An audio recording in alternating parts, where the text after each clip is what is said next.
Ce 19 octobre, nous sommes ensemble devant le palais de justice contre les violences sexuelles.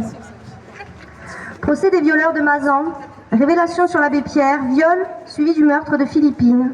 Chaque jour qui passe nous montre à quel point la culture du viol imprègne notre société et à quel point l'impunité des agresseurs est forte. Infirmiers, chanteurs, abbés, médecins, employés, acteurs. Il n'y a pas de profil type du violeur. Celui-ci est un monsieur tout le monde. Ces violences sont perpétuées à 96% par des hommes qui mettent en place des stratégies spécifiques pour arriver à leur fin, dont la soumission chimique au cœur du procès des violeurs de Mazan actuellement. Certains et certaines récupèrent le viol et le meurtre terrible de Philippine, non pour demander des actes et des moyens pour lutter contre les violences sexistes et sexuelles, et notamment ici, la prévention de la récidive, mais pour exiger plus de répression à l'encontre des étrangers. De fait, leur but n'est pas de défendre les femmes, ni de lutter contre le patriarcat. Ils instrumentalisent la lutte contre les violences faites aux femmes pour servir leurs objectifs racistes et anti-immigrés. Nous leur disons que nous ne sommes pas dupes. La cause des femmes ne servira pas leur projet politique xénophobe. Mais face à la révolution MeToo, où est la révolution institutionnelle ? Contre l'impunité qui progresse au lieu de régresser, pour que la justice soit enfin rendue aux 94 000 victimes de viol, 94 000 victimes de viol et de violences sexuelles chaque année en France, pour que les victimes soient renforcées dans leurs droits, protégées et non maltraitées, pour que leurs paroles ne soient pas systématiquement déniées, pour qu'enfin les institutions soient à la hauteur du courage des victimes, pour que les corps des femmes et des enfants cessent d'être considérés comme mis à disposition des agresseurs qui agissent en toute impunité. Pour une loi cadre intégrale contre les violences sexuelles et 2,6 milliards d'euros par an en France contre les violences, dont 332 millions dédiés à la lutte contre les violences sexuelles. Le 14 septembre, nous avons été plusieurs dizaines de milliers à montrer notre colère à l'encontre de ce système qui reproduit les violences et les légitime, et notre solidarité avec toutes les victimes partout en France. Ce 19 octobre, nous sommes à nouveau unis et mobilisés par ces rassemblements et ces chaînes humaines devant tous les palais de justice, pour montrer que nous sommes déterminés à mettre un terme aux violences sexuelles.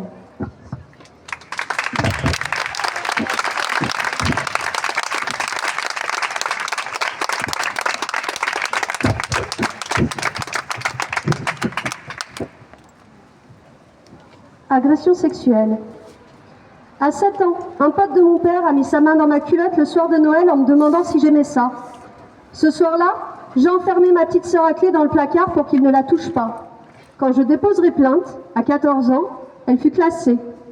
Mon père a dit aux enquêteurs, elle fait ça pour foutre sa merde. Exhibition sexuelle. C'est devant l'école primaire de ma petite sœur que j'ai vu une bite pour la première fois. Un type se masturbait dans la rue en marchant devant ma copine et moi. Nous avons foncé au commissariat pour alerter. La police appellera nos parents. Son père la frappera pour avoir regardé. Agression sexuelle. À 16 ans, un mec d'une vingtaine d'années a éjaculé sur mon t-shirt en me demandant de le regarder. J'étais sidérée. Je suis rentrée honteuse et silencieuse. J'ai jeté mon t-shirt. Viol. À 18 ans, j'ai été violée par 3 hommes. Je n'ai pas porté plainte. J'avais peur qu'on me reproche d'avoir bu. J'ai gardé le silence. Harcèlement. À 20 ans, j'ai essayé de porter plainte contre le mec que je venais de quitter de 14 ans, mon aîné, et qui me suivait à toute heure du jour et de la nuit dans la rue. On a refusé ma plainte. Les policiers ont rigolé. Harcèlement sexuel. Étudiante à Paul Valéry, je ne dormais jamais dans ma cité Hude-Verbois. J'avais peur d'être agressée le soir. Déjà, la journée, des pères de famille enseignantes me suivaient pour me proposer du fric contre une pipe. Je ne vais jamais dans ce quartier. Outrage sexuel. Avec mes enfants au supermarché, un mec m'a dit qu'il m'enfilerait bien. Le vigile m'a reproché mon esclandre et qu'une femme doit se tenir. Viol. À 32 ans, j'ai déposé plainte pour viol conjugaux. Le policier qui m'a reçu, ici à Montpellier, m'a demandé si j'avais joui, si j'avais eu besoin de lubrifiant, puis il m'a lu la plainte d'une femme déposée le matin même, violée dans un couloir par un homme qu'elle a mordu. Ça, c'est un vrai viol, m'a-t-il dit. Ses collègues, lors de mes multiples autres auditions, m'ont reçu dans un bureau avec calendrier de lingerie au bad, au mur. Suite à l'enquête de police, aux 48 heures de garde à vue de mon agresseur, aux centaines de pages de messages de preuves que j'ai fournis, ma plainte est toujours, et depuis 1 an aujourd'hui, en attente d'orientation du parquet.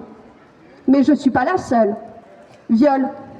Quid de mon ami qui, à 4 ans, s'est fait enfiler des bâtons dans l'anus par ses cousins, acte qualifié de jeu d'enfant sans mauvaises intentions. Viol. Quid de mon amie violée par son entraîneur alors qu'elle était mineure, qui a vécu une situation d'amnésie et à qui on a reproché, une fois que les souvenirs sont remontés et qu'elle a porté plainte, de ne penser qu'à ça. Agression sexuelle. Quid de mon amie embrassée et pelottée par son grand-père le soir de ses 18 ans. Toutes les femmes de la famille savaient. Viol. Quid de ma collègue qui m'avouera en pleurant que son copain l'a sodomisée sans son accord avec une violence telle qu'elle a eu des points de suture. Elle n'en avait jamais parlé à personne. Viol sur mineur. Quid de mon ami violé par le meilleur pote de son père des dizaines de fois, qui aura le courage infini de dénoncer à l'âge de 10 ans et qui verra son agresseur exempté de peine pour maladie. 10 ans après la condamnation, lui vivait, elle pleurait. Tentative de viol. Quid de mon amie dont le mari a tenté de la violer dans le lit et en présence de leur fille de 2 ans et demi, le soir où elle a annoncé qu'elle le quittait. Amie qui portera plainte et dont l'entourage dira « Quand même, portez plainte contre le père de ses enfants ». Je pourrais continuer cette liste indéfiniment, mais je vous apprendrai rien de ce que vous, femmes, savez déjà. Ces histoires nous habitent. Elles sont les confidences entre amis à l'adolescence. Elles sont les mots lâchés autour d'un verre entre copines quand les enfants dorment. Elles sont les mots d'une maman à sa fille. Ces histoires racontent que nous parlons depuis toujours, mais qu'on ne nous entend pas. Qu'on nous reproche cette parole qui vient briser l'omerta. Qu'on nous accuse souvent de mensonges, mais doit-on encore rappeler ce que ça coûte de parler, de porter plainte, les coûts psychologiques, physiques, économiques, sociaux, familiaux? Qui sera assez fou pour s'imposer ça? Et pourquoi? De quoi ont peur ceux qui refusent de nous croire? On nous reproche de parler trop tard, on nous reproche de parler trop, on nous reproche d'avoir bu, on nous reproche d'être trop peu vêtus, on nous accuse de l'avoir mérité, on nous reproche de ne pas nous être débattus, de ne pas avoir crié, on nous reproche de porter plainte ou de ne pas l'avoir fait, on nous reproche de porter plainte contre un mec bien, on nous reproche de nous venger, on nous reproche de l'avoir suivi, on nous reproche d'exister, on nous reproche qui l'on est.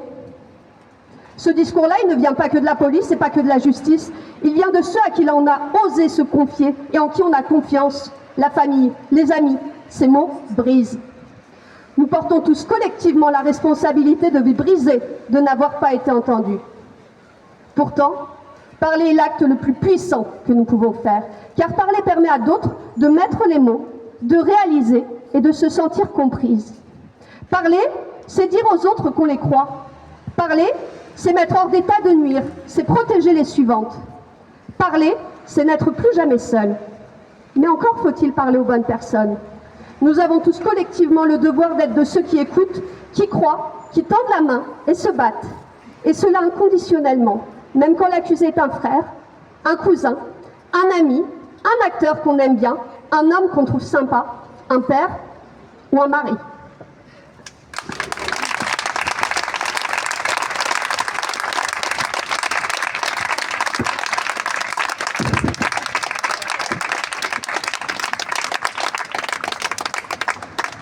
Est-ce que quelqu'un souhaite prendre la parole?